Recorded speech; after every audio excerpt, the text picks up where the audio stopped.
This is 2 times in a row you guys voted for a clown video. I'm sure if I put another one up, you guys would voted for that one too. Hello everybody, welcome back to my channel. My name is King Newsme. A few weeks ago, I asked you guys what episode of Are You Afraid of the Dark you guys would like to see me talk about, and you guys voted for the Crimson Clown. Kind of excited to talk about this one. This one looks pretty terrifying, and according to a lot of people in the comments, this is the scariest entity. I don't know, he's a monster. I don't know what he is, honestly. And for those of you guys that don't know, Are You Afraid of the Dark is a children's anthology horror series that aired in the early 90s on Nickelodeon. Each episode follows this group of kids called the Midnight Society, as they take turns telling each other spooky stories, and we watch the stories that they tell. The Tale of the Crimson Clown is the 12th episode of the 3rd season of Are You Afraid of the Dark, and it's one of the mini episodes that is not on Paramount Plus. And according to a lot of commenters, this is the scariest and most memorable episode of Are You Afraid of the Dark. And I agree. I feel like it's a fever dream. If I was like 8 years old and I saw this creepy ass dude, I'd have nightmares. I'd have a lot of nightmares. It stars Michael Berry as Sam, our main character, and you might recognize him from the Goosebumps episode Werewolf of Fever Swamp. He is the werewolf, Will Blake. It also stars Christopher Redman as his big brother, Mike. He's in another episode of Are You Afraid of the Dark, and that episode is called The Tale of the Renegade Virus. And he plays Simon, the main character in that episode. Redman was also in the Goosebumps episode Say Cheese and Die, again, as Terry. Anyways, that's enough yapping. Let's get into the episode. Start the episode with Tucker fumbling Samantha pretty hard. I want to go out with you next Friday.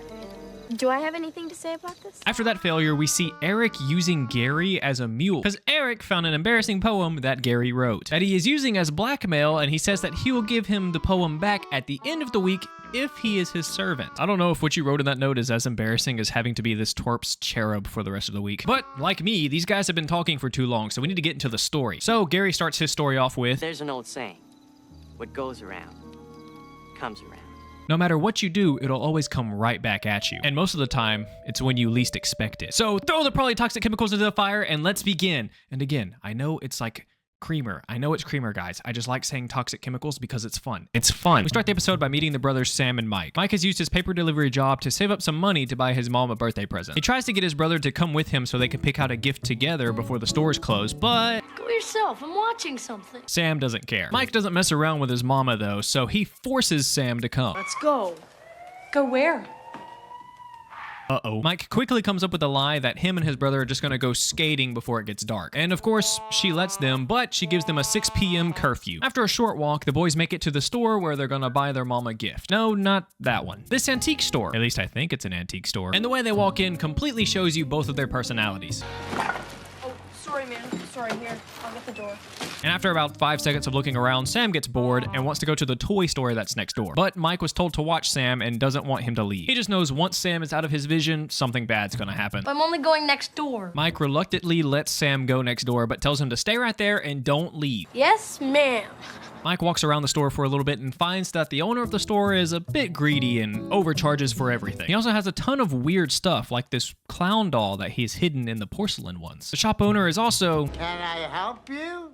geriatric, to say the least. He also looks like Carl from Up. He's Carl from now on. Carl helps Mike find a gift for his mom. And by help, I mean he grabbed something off the table without looking at it. And about this time, Sam walks back in and isn't very amused with the gift that Mike chose out. But Mike likes it, so he's gonna buy it. How much is it?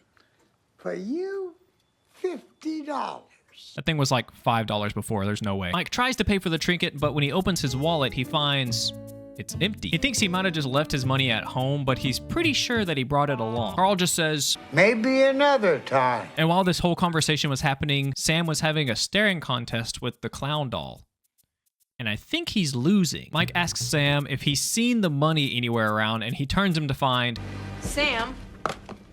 Sam used it to buy a video game. Easter egg time! Are You Afraid of the Dark veterans will instantly recognize Zeebo the Clown on the cover of this game called Zeebo's Big House. He's from the episode The Tale of Laughing in the Dark, and this game actually showed up earlier in the episode, but I decided to tell you right here because it made more sense. Sam tries to lie to Mike and tell him that he used his birthday money to buy this game, but Mike's not buying it. My birthday money.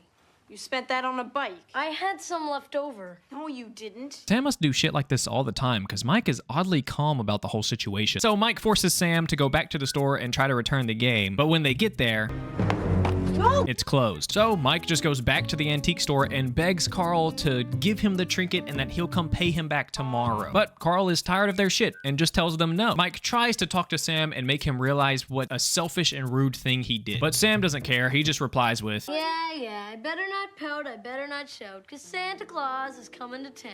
honestly a very Sam thing to say. Since Sam isn't getting the picture, Mike tries a new method. He tells Sam that the Crimson Clown is watching him and he hurts bad kids. Watch out, Sam, or he'll get you. Ooh, I'm scared. Obviously, Sam doesn't believe him at first, but he stares at the clown for a second and then the clown proves that he has been watching. Now they spent too much time at the store and Mike is upset that they're going to be late coming home. And they don't have a gift for their mom because Sam's a little asshole. Sam tries to be funny and tells Mike that maybe he should ask the Crimson Clown for some money, but when he turns around, the clown is gone. And now Sam is left with more questions than answers. The boys head home to a very upset mother. Where have you been? And while Mike is away, Sam decides to save his own hide. Sam blames Mike for them being late. He says that Mike wanted to spend extra time at the skating rink to hang out with his friends and he didn't care how long their mom said they needed to be out. And sadly, she takes the bait. And Michael, get down here right now. And as Mike is being yelled at by his mom, Sam is mocking her right behind her back, which seemingly makes Mike even more angry. Sam very smugly goes up to his room and prepares to play his new Zebo game, and after a quick chat with his mom, Sam witnesses his worst fear.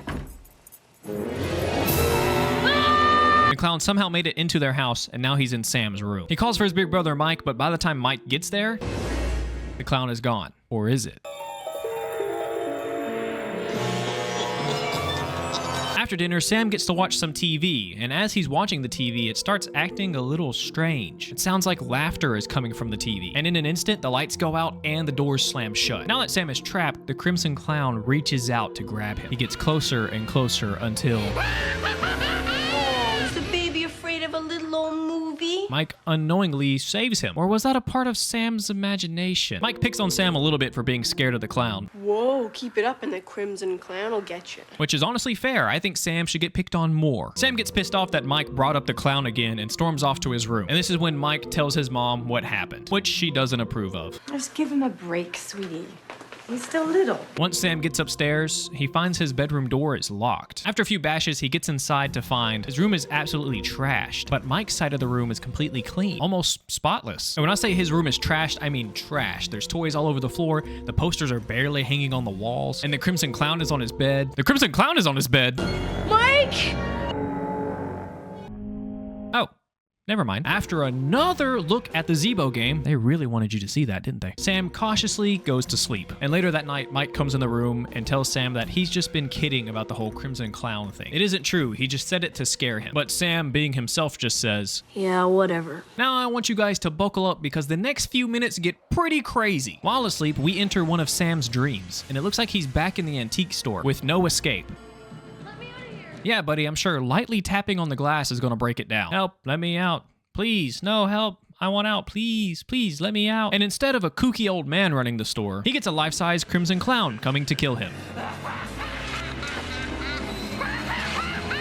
But luckily for Sam, it was just a dream. Or was it? Because now Sam is strapped down to his bed, and no matter how hard he tries or how loud he screams, he can't escape, which gives the clown all the time it needs. And he chooses to come in through the sheets? For some reason. That's a bit freaky. Not in a sexual way either. Somehow, Sam escapes and uncovers the bed to find the clown's not there. So he goes to wake up Mike, but Mike isn't there either. The clown says, Nobody will help you, Sam. before his head explodes, leaving behind an anti-Sam sign. Sam tries to escape, but no matter where he looks, the clown is there. He opens the bedroom door, but is greeted by more party streamers to drag him to his demise. Sadly, he gets away, but not for long. No one will help you, Sam. As the clown slowly inches closer and closer towards Sam, he tells Sam that he's a bad kid, and he does bad things to bad kids, all while maniacally laughing at him. This is when Sam finally apologizes for everything he's done. He apologizes to his brother, his mom, and everyone else, and then the clown finally lets him go. Pretty crazy, right? The next morning, a terrified Sam wakes up to a perfectly clean room and a confused older brother. I got another chance. I got it. What? I got Both of the boys run downstairs to let their mom open her gift, which she obviously loves. Also, there's a small detail here. Whenever she opens the gift, the little gift paper is the same color as the clown's hair, and it scares Sam a little bit. And that's the end of the story. But we cut back to the Midnight Society, where Gary talks about how every kid deserves a second chance, and Sam got his that night. That is a great story. Because of this terrifying tale, Eric decides to give Gary his poem back. Probably doesn't want to tussle with the Crimson Clown, which Gary quickly throws into the fire. Frank tries again to ask Sam out, but is met with You need to cool off. another rejection. And it looks like Gary's gonna take his girl. Can I walk you home? Sure. And as they walk away, we see the poem that Gary wrote was actually meant for Samantha. Wait a minute, she dumped the water that they use on the fire on Frank, and they're leaving. Hey guys, what about the fire? Guys, that's the end of the episode. I was quite shocked at how good this episode was. I know you guys know I like spooky dolls and stuff, but when I saw this little clown doll, I was like, there's no way they can make this guy scary. I was wrong. Turn that cute guy into a man and give him the most terrifying voice. Do you know what we do to kids like you? And he becomes one of the creepiest clowns I've ever seen. And fun fact, this doll of the clown sold for $500,000 on eBay, which is insane. I couldn't find proof. Just take my word for it. The clown also showed up in the Tale of the Ghastly Grinner in the comic book store. And I also pointed that out in the video I made about that episode. So go check that out if you haven't seen it. I love the lesson of don't be an asshole or you're going to die to a killer clown in this episode. It's pretty awesome. And frankly, more kids need to hear about it. Let me know what you think about the Crimson Clown in the comments below. Also, let me know any other episodes of Are You Afraid of the Dark you want to see me talk about. I have a Patreon. The $5 members get episodes a day early, plus some bonus content and maybe some pictures of my cats. Like the video if you like the video. Thank you for watching the video all the way through. I appreciate you all, and peace.